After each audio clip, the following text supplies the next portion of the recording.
আসসালামু আলাইকুম। এই যে কবুতরের এখন যে সিজন চলতেছে, ঠান্ডা গরম, এর মধ্যে যে আমি ইসের কোর্স করাইলাম, কৃমির কোর্স করাইলাম। এখন এদের জন্য কিভাবে পানি রেডি করে রাখি কালকের জন্য সেটা দেখাচ্ছি। এই পানিটা কালকে পাবে। এটা হচ্ছে গোলমরিচের গুঁড়া, এর সঙ্গে যাচ্ছে হচ্ছে আদার গুঁড়া, আদা,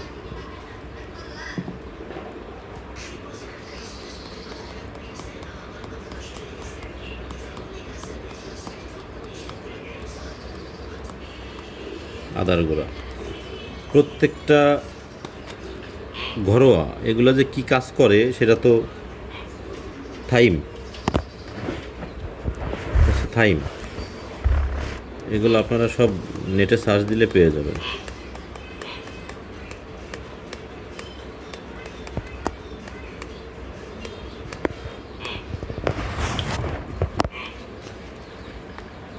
সঙ্গে যাবে হচ্ছে ব্যাসিলিস। কবুতরে যে আমি কয়েকদিন নাই, শারীরিকভাবে উইক হয়ে গেছে, এদের রিকভার করতেছি আর কি।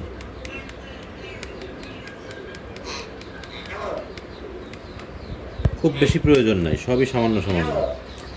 আচ্ছা, আর এই যে আব্দুল ওয়াহিদ ভাইয়ের বরিশাল ভিনেগার।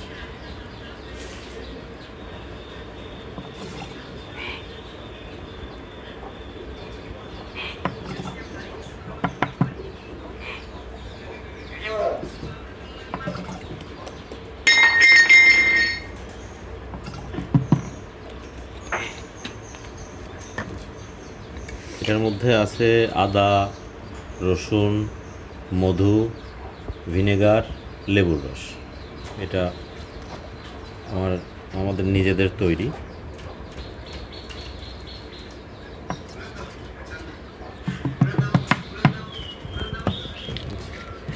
এর সঙ্গে যেটা করব সেটা হচ্ছে এই যে ক্যামেরাটা এখানে নিয়ে আসুন। এই যে ইয়েগুলো ভিজিয়ে রাখছি, সারাদিন ভিজছে, এই পানিটা অ্যাড হয়ে যাবে এখানে।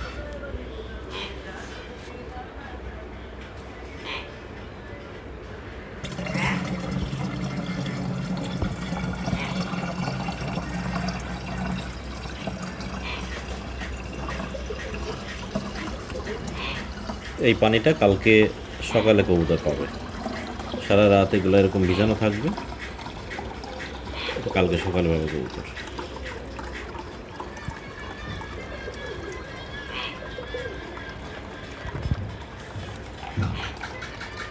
আপনারা বলতে পারেন যে মেপে রাখছি, হ্যাঁ মেপেই রাখছি, একেবারে মাপের পানি। আর এইটা হচ্ছে আমি এখন একটা ছোট্ট বস্তাতে দিয়ে পানি ঝরাইতে দিব। পানি ঝরাইতে দিলে পরে এগুলো শুকায়ও যাবে, হালকা হালকা কল বের হবে, সেটা কবুতরের জন্য আরও বেটার হবে। পাটের বস্তা লাগবে সন্দেহ, ওপেন করা। এখন পাটের বস্তা লাগবে, পাটের বস্তায় এভাবে করে দিয়ে দিতে হবে, তাহলে এই যে পানিটা আছে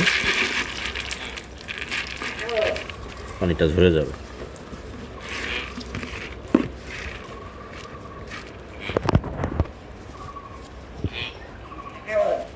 এইভাবে করে আমি ঝুলায় রাখবো, সারা রাত ঝুলে থাকলে পরে পানি ঝরে টোটাল পানি পড়ে যাবে একেবারে।